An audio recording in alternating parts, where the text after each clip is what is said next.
I kind of run through real quick. I just thought of this, and it's weird because I really don't get much spray mark anymore. Every once in a while I do, and so it'd be almost impossible for me to go into a house and actually demo how to get rid of spray mark on the job site, because it just doesn't really happen very often. It's very rare that it happens, and it's usually because of a couple of things. A lot of guys say, oh, it's all about the pressure. Bump the pressure up all the way. That's one way to do it. That's one way to fix it, is blow the pressure up all the way, cover every living thing, and just put the paint on, get yourself about 14 inches away, and do it that way. It doesn't always work, okay? Because sometimes it's the material, sometimes it's the there's a lot of different factors in there. So first of all, let's say you're doing an interior ceiling, okay? What you want to get for interior ceilings, first of all, is the cheapest vinyl flat paint that you can get. So and then some of those work better than others.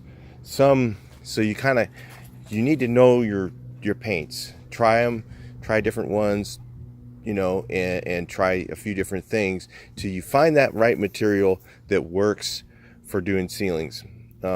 If you're using Vista paint, I use Duraglide, or they have one called actually one that works better for the ceilings is called trying to remember the name of it. Hang on. It's called Coverall, which is actually a really vinyl, pretty much all vinyl flat paint. So the more vinyl usually is better. Some of the acrylics that are in paints, there's different grades of acrylics, and one of the reasons you'll get spray mark is because the acrylic in the paint. So if it has a cheaper acrylic, some of the paint companies, a lot of them have gone to these really cheap acrylics. And these acrylics, when you get one of those, for instance, let's say you're using a 619, or C6, because we got a 12-inch ruler right here. And let's say you got a 619, that should be a 12-inch fan, right? And you're using a 19 thousandths hole in the tip, and you're spraying, and with the pressure turned up, you got to turn the pressure way up, and you're spraying, and it's bouncing back at you, and it's never getting to 12. It's only getting to about 10. That's probably got a cheaper acrylic in it. These are some of the ways to tell, or you have to thin the paint down a lot to get it to go out to a full fan. And what happens, a lot of those, instead of the fan being this wide, or narrower than this, it's wider, or bullseyes. And sometimes that's because you got a blown out tip. Let's say you got a brand new tip, though. You got a brand new tip, and it's bullseyeing a little bit. It's that your fan pattern looks kind of like a pointed, and then kind of goes like this a little bit.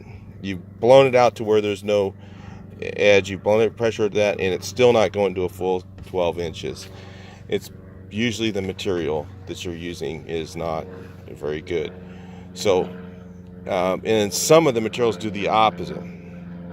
Some of the materials with not very good acrylics will have like a really narrow, really narrow fan pattern, and it'll blow, instead of 12 inches, it'll blow like 14 inches. So these are all things that you're going to learn over time. I cannot teach them all in a video. You're just going to need to know that you need a really low grade vinyl. So like if you're doing interiors and you're doing ceilings, you need a real low grade vinyl flat. Now, if you go and you spray so you turn up your pressure until you just have a little tiny bit of fan edge. So you have those, the guys call them, some people say this is a finger. It's really just a fan edge where, you've got a little tiny bit. You can see it, but it's faint, and it's not like a hard edge when you spray you just do a quick spray. And it's not bouncing back at you. Okay, it's going to the surface and staying. Those are all things that you need to look at. And setting your pressure setting is on your spray rig is key. And there's no pole. Throw down the pole, get rid of the pole. If you can do it without a pole, you don't use a pole. Okay, handgun. This setup right here, if you guys want to see my setup, look up on my channel, my setup. There's a video for that. Shows the stuff. A couple of guys went out and actually gave the product IDs. I actually can get paid doing that from Amazon, and I haven't had time to mess with that. So I set up with this gun here. I have this set up for this is a cone filter, a flat tip. It usually has a guard on here. The guards usually get coated with some paint and they start to drip, so I take them off. Yeah, not OSHA legal, but if I'm on a job where I think there's going to be OSHA around, I'll have one with a guard on it just for fun. Or you can wash it off all the time. The tip guards don't do anything. That's just such a stupid OSHA rule. I mean, it's like, yeah, you can still get your hand in front of the thing. Yeah, it doesn't do crap. It's just somebody's idea to, it's so that you can't put it right on your skin. It has to be this far away. Those are just stupid mistakes if you need that thing. But it's legal. What's legal and what isn't. I'm telling you, for OSHA, you got to have it. All right. So let's say you're spraying your ceilings and you get spray mark. It happens every once in a while. Sometimes you do a spray mark. And what some guys do is I've seen them go out and mix up all new paint and paint the whole ceiling again. It's like, dude, seriously? Oh, no, it's the only way you can fix it. Turn the pressure up, cover everything up. I didn't have the pressure up high enough. Blast it all over again. No, that's not really, don't need to do that. Now, some of the things you're going to find out too, I'm going to go over just a couple of things, kind of bounce on these things, because a lot of you guys aren't going to listen to this, and some guys are going to make comments without listening to this part, and this is probably why you're going to have a problem. Sometimes, let's say you're doing a dark red ceiling or something like that. Certain tints, colorants, it depends on how they're done. If they're done in the factory, where they're done with powder tint that's put into the vats when they mix it, less likely for this to happen. But when you're using universal tints from the paint store, this all variates. When you're using Benjamin Moore, some of those paints don't do this as much. That's why they're $60 freaking a gallon. Okay, and these are the things where you get to know your materials. Okay, what works and what doesn't. Okay, and this takes years. There's no way I can just tell you in a video real quick how to do this. But if you get a color where it's like a red or something like that, or something like those colors, the actual colorants that are in the paint can transform the formula of the paint and make it spray mark more.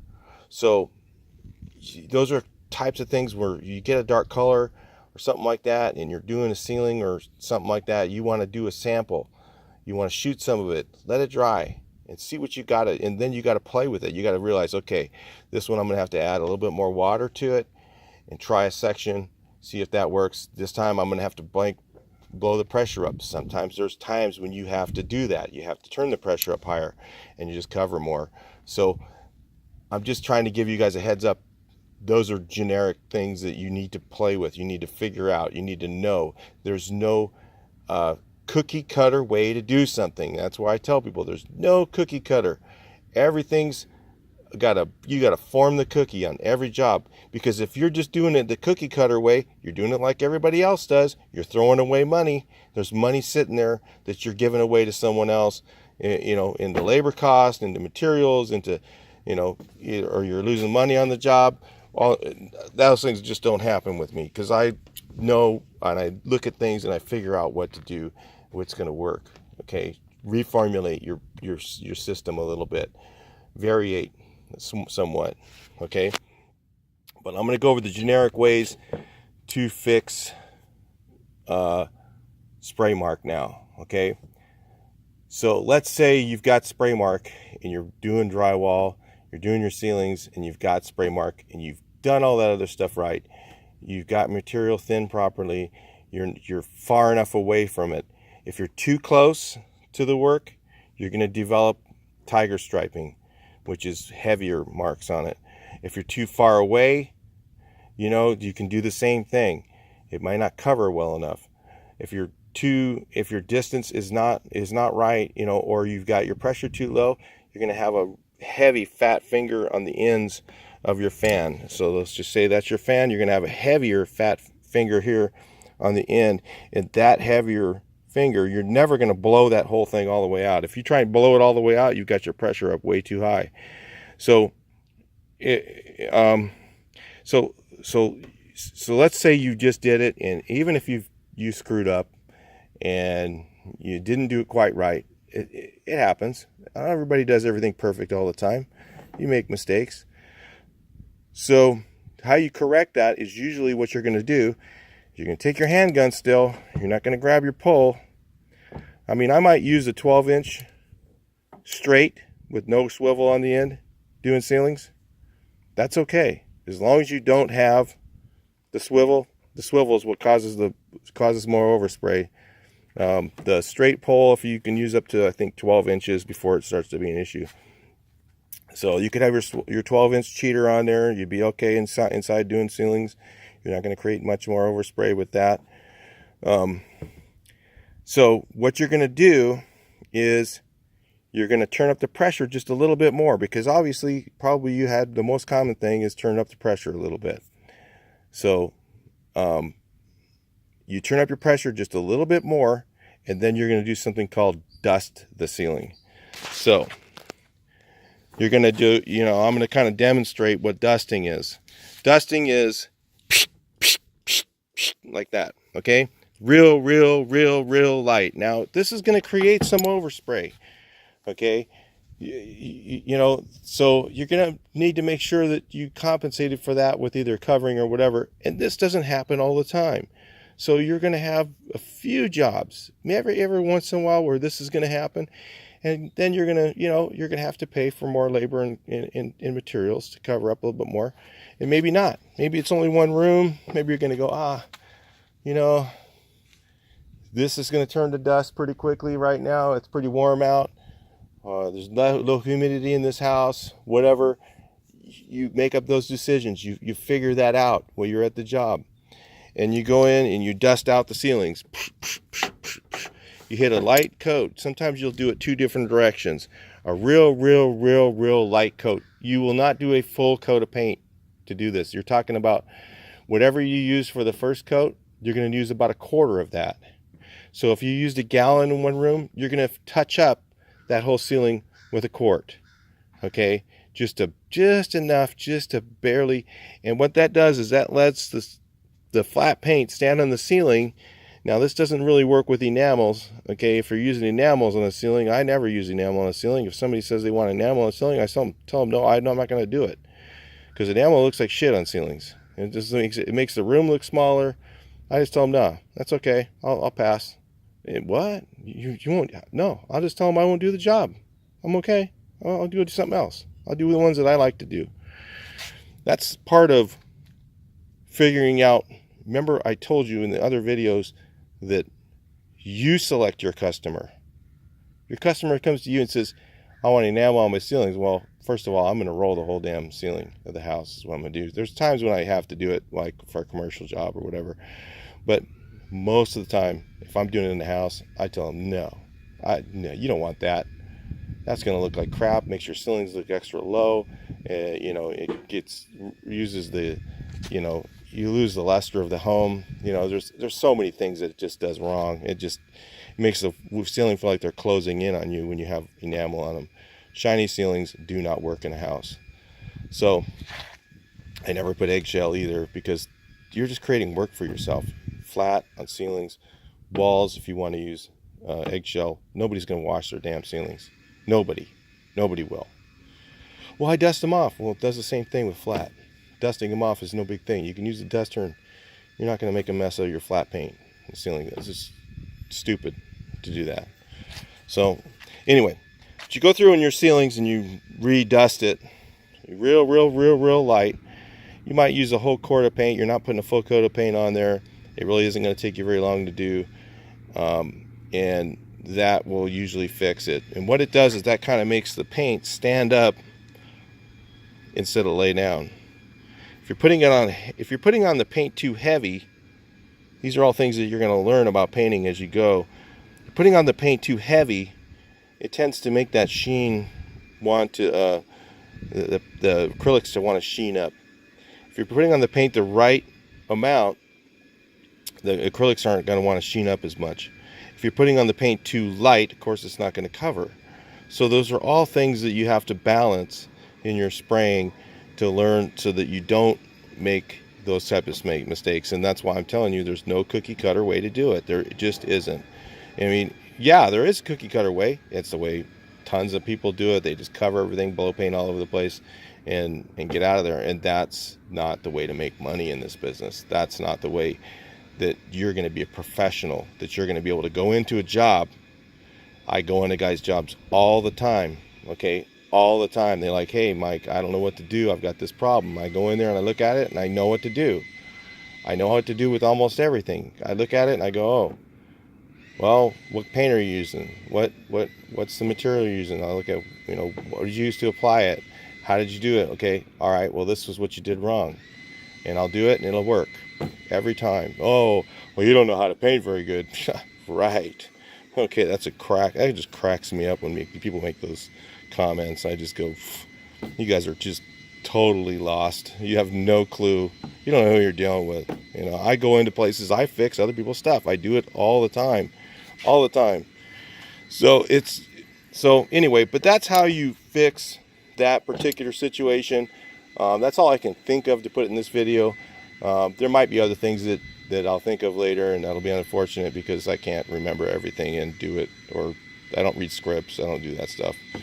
So anyway, I'll talk to you guys in the next video. Please like, share, and subscribe.